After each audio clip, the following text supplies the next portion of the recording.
Hello, guys. Good afternoon, or morning, or evening. Depends where you're watching us from. Here we have our friend Lucy from England, who is a traveling veterinary nurse, right? Yeah. Well, let's let our guest introduce herself. So. Hi, I'm Lucy. So I'm on Instagram as the Travelling Veterinary Nurse. I basically quit my full-time job to actually be an elf in Lapland, which is quite funny. And then after that, I then dedicated my time to working and saving in the UK, and then travelling abroad to lots of different places and helping animals and charities all over. So places like Spain, Italy, Morocco. I've been to South Africa and other places as well. So that's what I do with my day job now. I've made it so that I can travel and work as well and help charities, which is always important. Yeah, that's awesome. Yeah, and you guys are gonna leave her links below. We're friends on Instagram, and her Instagram is awesome. And she actually do some lives with other people and with other veterinary people that are very helpful. Yeah, you will be learning a lot. And just feel free to follow her and add her on her social media. That will leave in the description below. Okay. So tell us how the beginnings of the story of this began. Like in the beginning, Lucy did. Well, so my first ever, as a family, we never really travelled a lot. We went on a couple of holidays, but nothing major. So I really first caught the travel bug when I was at college doing an animal care course, and I got accepted to go on a trip to Estonia. Have you ever been? Nope. No, it's really beautiful. It's a really nice place. Quite underrated, I think. So I went there and volunteered at an animal shelter for 2 weeks, which was really nice, and met lots of lovely people. And then after that really gave me a travel bug. And then I applied for another trip to go to South Africa with some other animal care students.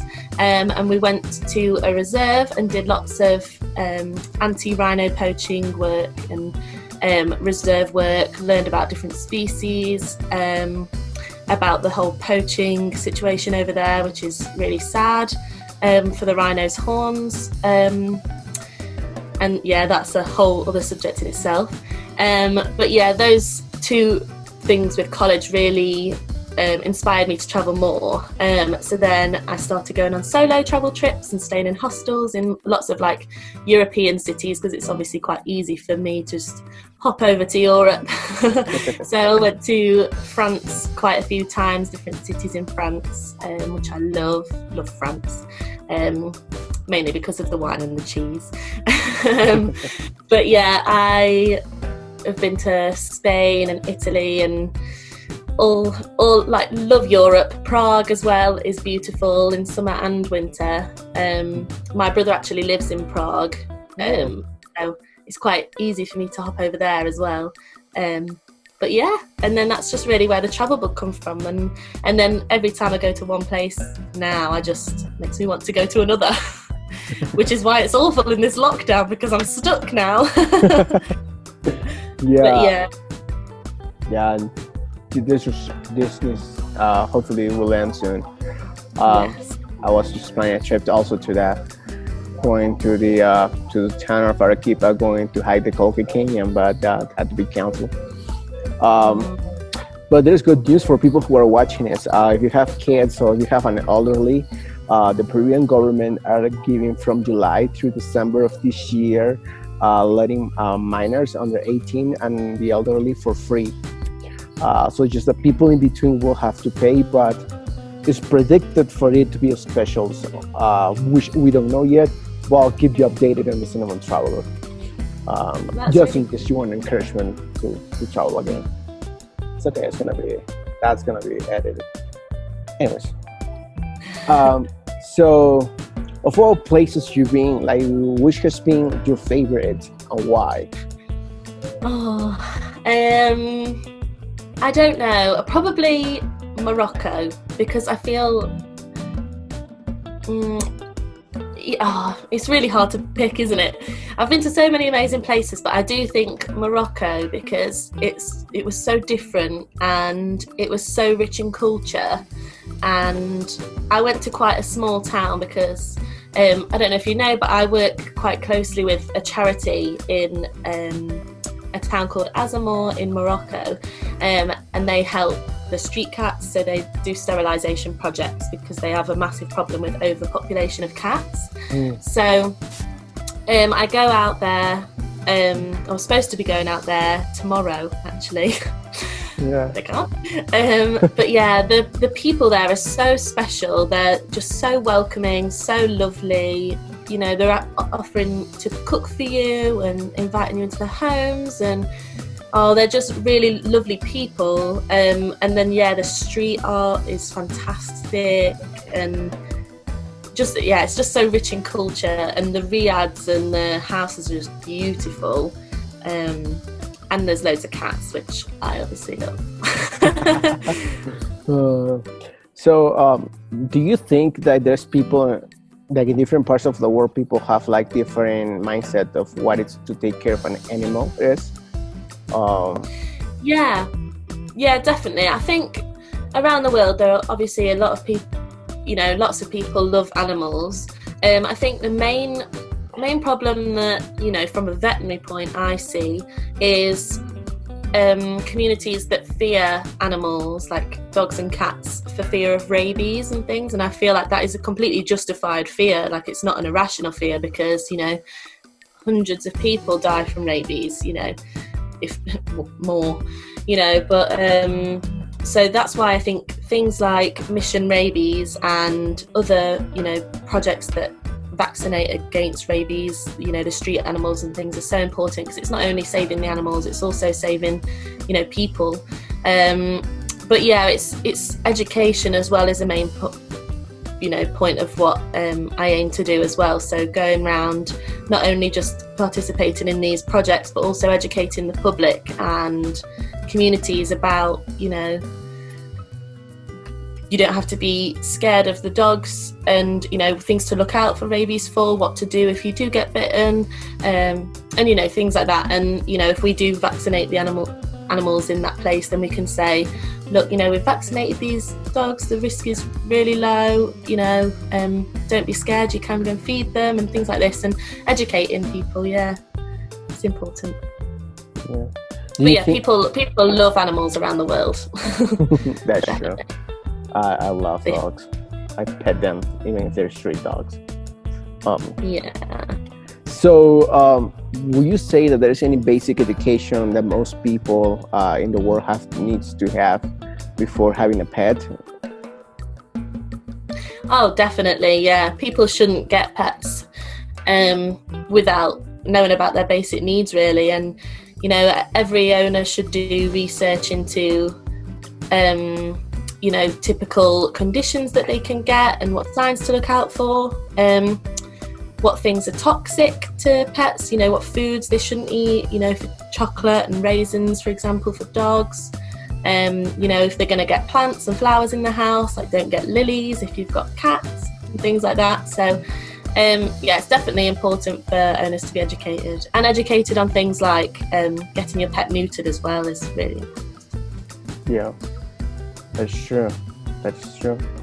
So what would you say that it is the biggest challenge about traveling with your pet? Because I'm seeing many people do that. They travel with their dogs, with their cats. Well, from the veterinary perspective, what would you say is the biggest challenge?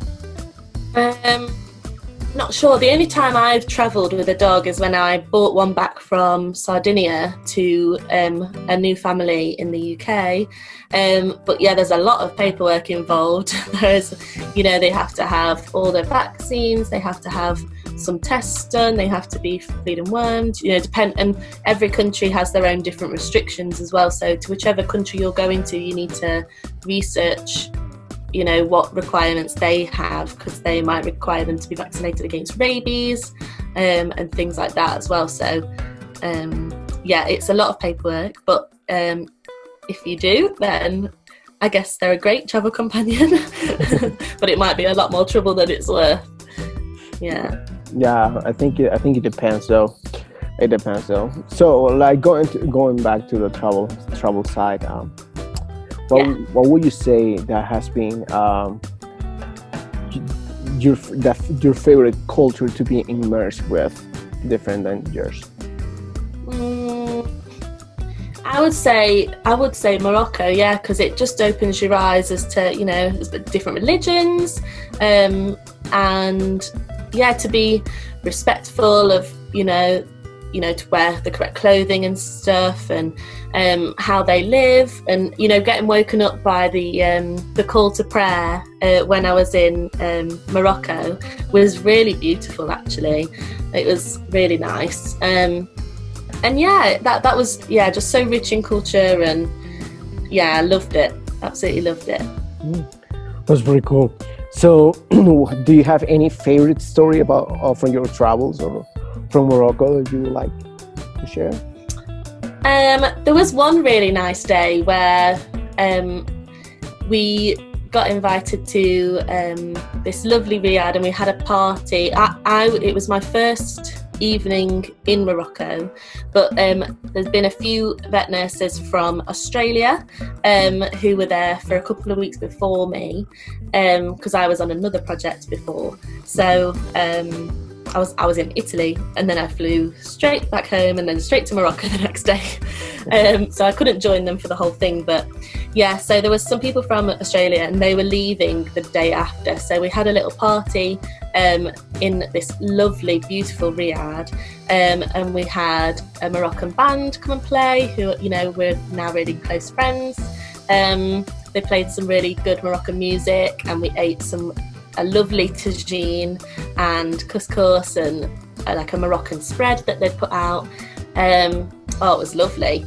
And it was just such a nice day. We were all just dancing and singing along and mingling and meeting lots of new people. It was, yeah, really lovely. That was probably one of my favourite nights ever abroad, yeah. That's awesome. That is awesome. So do you know, so like when we go to different parts of the world, even in different parts of regions in our own countries, we taste different cultures, which it tends to change us the way that we think, just to experience another different kind of normal. And we know that more when we go back home, because it's more visible, because we are not the same. So what that has been in your experience?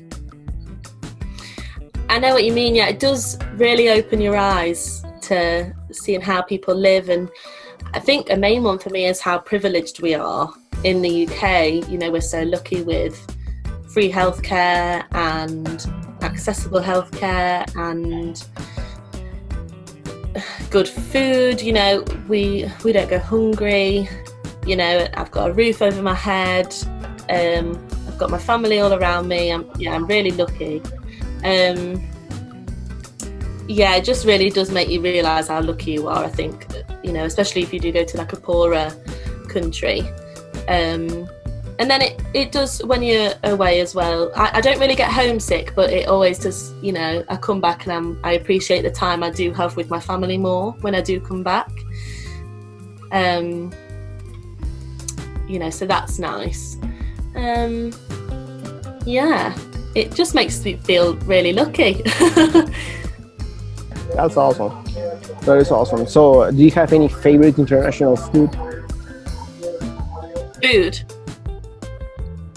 Yes. Oh, Italy. Oh, Italian food. So, favorite meal I think I've ever had, it wasn't even from a restaurant. It was from a woman called Cassetta, who owns the refuge in Sardinia where I volunteered, and she used to make us lunch, or sometimes they'd go out and buy us lunch, because she was a very busy woman, but she made us this homemade lasagna one day, and it was the best thing I have ever tasted. I've never met a lasagna to match up to it since. It was divine.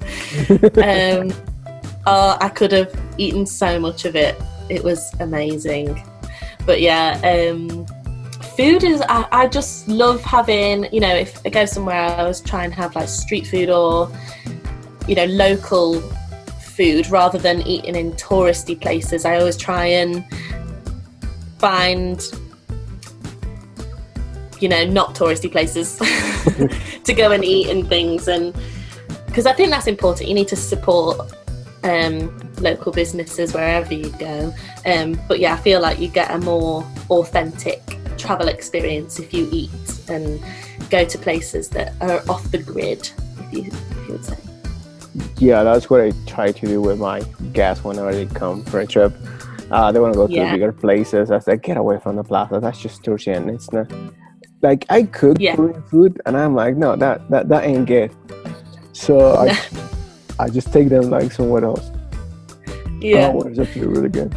But yeah, that's pretty cool. So, what would you say? Because you you have spoke a lot about volunteering and traveling, which I think is really cool.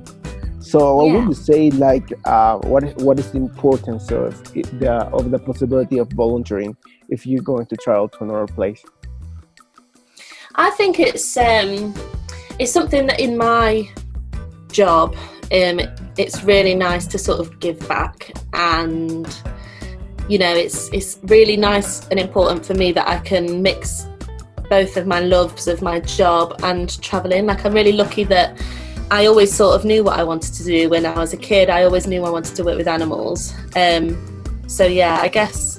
But then I also, on the flip side, when I do travel, it's not always just veterinary volunteering. So I work seasons as well. So I'm a performer, a singer, an actress. So so that's when I go to work in Finland over the winter. I've been there twice now.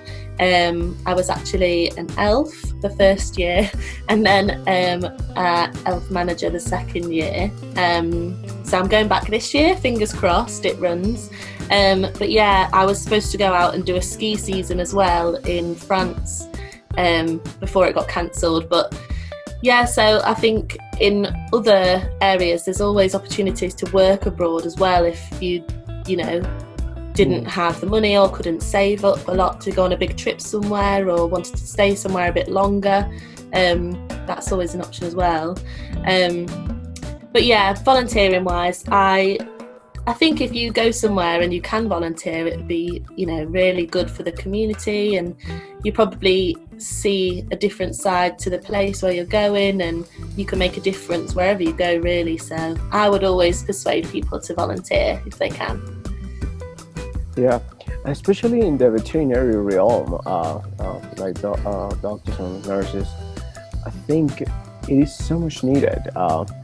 I have a few friends that have they work with animals here in Peru, in the mountains in the jungle, and they always like working with animals. They want more people actually to be able to help from the veterinary side, but it's not enough because it's very uncommon though.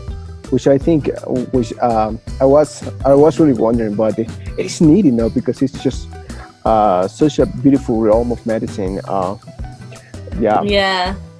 Animals always need help, and even if you've not got like a veterinary qualification, a lot of like rescues and things will always need help with even things just like feeding the animals, walking the dogs, you know, cleaning them out. It's not the most glamorous, but you know, it's important, and they will always need and appreciate the help, you know. And it's a good way to meet people as well. You'll meet so many people volunteering and so many like-minded people, and they're always lovely. So just do it. So if you're a veterinarian, just like go volunteer around the world.